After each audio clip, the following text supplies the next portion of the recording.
વડોદરા મહાનગરપાલિકાના કમિશનર અને સ્થાયી સમિતિ અધ્યક્ષ દ્વારા પ્રી મોન્સૂન કામગીરી 90% પૂર્ણ કરી દેવામાં આવ્યું છે તેવું કહેવામાં આવી રહ્યું છે, પરંતુ વડોદરા શહેરના અનેક વિસ્તારોમાં પ્રી મોન્સૂન કામગીરી કરવામાં આવી નથી। એવા ગંભીર આક્ષેપો વોર્ડ નંબર 13ના નગરસેવક બાળુ સુર્વે દ્વારા લગાવવામાં આવ્યા છે।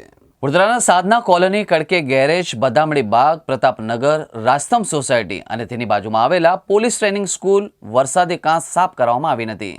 પોલીસ ટ્રેનિંગ સ્કૂલની વરસાદી કાંસ તો આખી જમીનમાં દટાઈ ગઈ છે, પરંતુ વડોદરા મહાનગરપાલિકા દ્વારા કોઈ કાર્યવાહી કરવામાં આવતી નથી। ત્યાંના સ્થાનિક પોલીસ કર્મચારીઓ પણ હેરાન પરેશાન થઈ ગયા છે। રાસ્તમ સોસાયટીમાં તો આ પ્રી મોન્સૂન કામગીરી ન કરવાના કારણે પહેલા જ વરસાદમાં કમર જેટલું પાણી આવી જાય છે અને લોકોને છેલ્લા 30 વર્ષથી આ હેરાનગતિ થતી રહે છે। નાગરિકોએ સત્તાધારી પક્ષ અને પાલિકા પર ગંભીર આક્ષેપો કર્યા હતા। તેમનું કહેવું છે કે ખાલી ભાજપના જ નગરસેવકો જ્યાં જીત્યા હોય ત્યાંના જ વિસ્તારોમાં જ કામ પાલિકા કરે છે અને વાલા દવલાની નીતિ પણ અપનાવી રહ્યા છે। સાહેબ, વરસાદ પડે નહીં, એક વરસાદમાં પાણી ઘરની અંદર આવી જાય છે। વરસાદ તો છોડો, અન્ય એથી એ નીકળે છે, સાપ નીકળે છે। ગયા વખતે બી એથી સાપ નીકળ્યા હતા, 3 જણે કડીને ગયા હતા, આઈસીયુ 108 લઈને ગયા હતા આટલા પાણીમાં। અને 30 વર્ષથી તમે નિકાલ નથી કાઢી શકતા। 1 વર્ષ થઈ જાય, ઠીક છે, 2 વર્ષ થઈ જાય, 30 વર્ષથી તમે નિકાળી નથી કાઢી શકતા। અને આ જે ગટર જઈને જઈ રહી છે એમાંથી આ એકચ્યુઅલી વરસાદી કાંસ છે, એમાં એસઆરપીનું બી ગટર આવી રહ્યું છે, પાછળથી રાજીલ વિસ્તારનું ગટર આવી રહ્યું છે। તો કેમ બનાવ્યું છે? પછી આને ગટર કરી દો, વરસાદી કાંસ નવું બનાવી દો। કે તમારાથી કંટ્રોલ નથી થઈ રહ્યો, તમે સોલ્વ નથી કરી શકતા, નવું બનાવો। આ શું કરી રહ્યા તમે લોકો? 30 વર્ષ થઈ જાય, તમને આવી જાઓ, એમને કહો પહેલી વરસાદમાં અહીંયા બેસો, જે દાવો કરે ને એને કહો પહેલી વરસાદમાં અહીંયા બેસી જાઓ અને પછી મને દાવો કરો। અગર એ જાતે અહીંથી ઉઠીને ના જતા મને કહેજો, જે દાવો કરીને કે અહીંયા આવી જાઓ, વરસાદમાં આવો, જોઈ લો। શું માંગ છે તમારી? આ પાણી રિકાર્ડ કરતાં કેટલી વાર અરજીઓ કરી છે, ઇવન ગાંધીનગર સુધી અમે લોકોએ અરજીઓ કરી છે। કંઈક તો સોલ્વ કરો, કોઈક તો સોલ્વ કરો।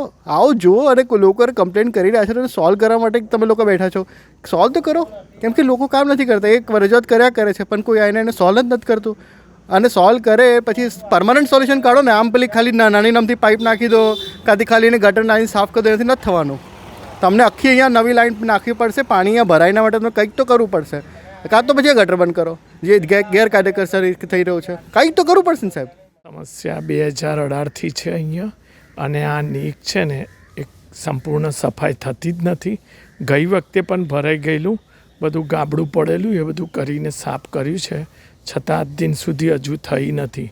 અંદર રેતી ઈંટોના ઠર પણ જામેલા છે, એવું છે ના। કામગીરી એ ઓન પેપર થઈ હશે, યા પેપરોમાં જાહેરાતો થાય છે, પણ સ્થળ પર તમે જોઈ શકો છો કે કેવી પરિસ્થિતિ છે।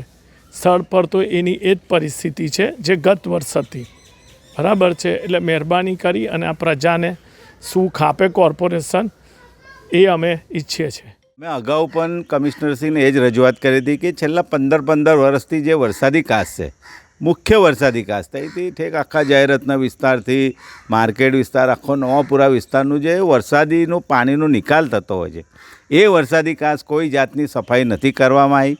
અને તમે પરિસ્થિતિ જોઈ શકો કે એસઆરપીની અંદરથી જે વરસાદી કાંસ જતી હોય, એ પોલીસ તાલીમ શાળા જે છે, પોલીસ ટ્રેનિંગ સ્કૂલ, એની અંદર એક જગ્યા આખીને આખી બેસી ગઈ છે।